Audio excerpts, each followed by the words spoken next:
My name's Caitlin Garza, and I will be reading off of my notes of the summary and the lists pitch that I wrote for my presentation. So if you see my eyes.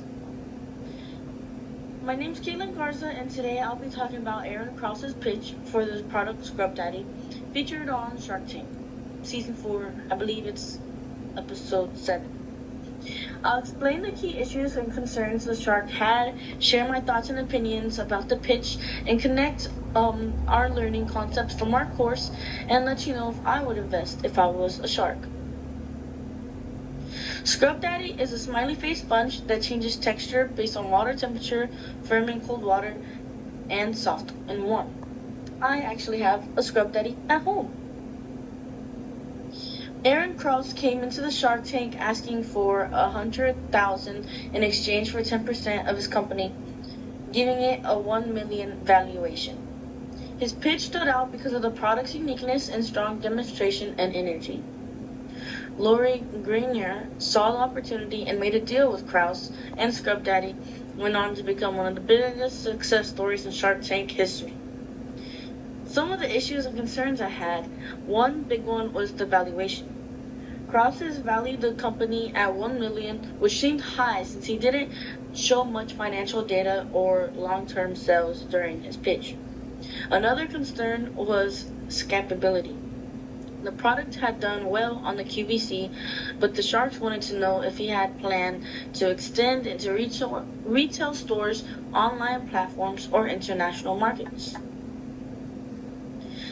These are common investor concerns. Valuation needs to be backed by numbers and long term, and investors want to know how or if your business will grow. My business recommendations, if I was advising Krause, I'd recommend 3 things. First, I'd show a financial model including sales, forecasts of goods sold items, and customer acquisition costs. That would help justify the $1 million valuation and all the costs. Second, create a clear expansion plan, including partnership with retail chains like Walmart or Target, and e-commerce push, and even international sales. Or just in general showing how you'll be able to take off with your product. Third, diversify the product line by offering eco-friendly scented or heavy-duty versions of the sponge to reach new markets, which I think they did a very good job. There's Scrub Daddy and Scrub Mommy for difficult, hard-to-clean spots. Course connections that I had with the pitch and the video.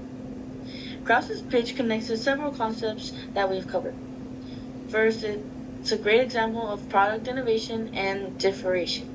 The sponge's texture changing feature made it stand out in a crowded market, including my mom and my roommates.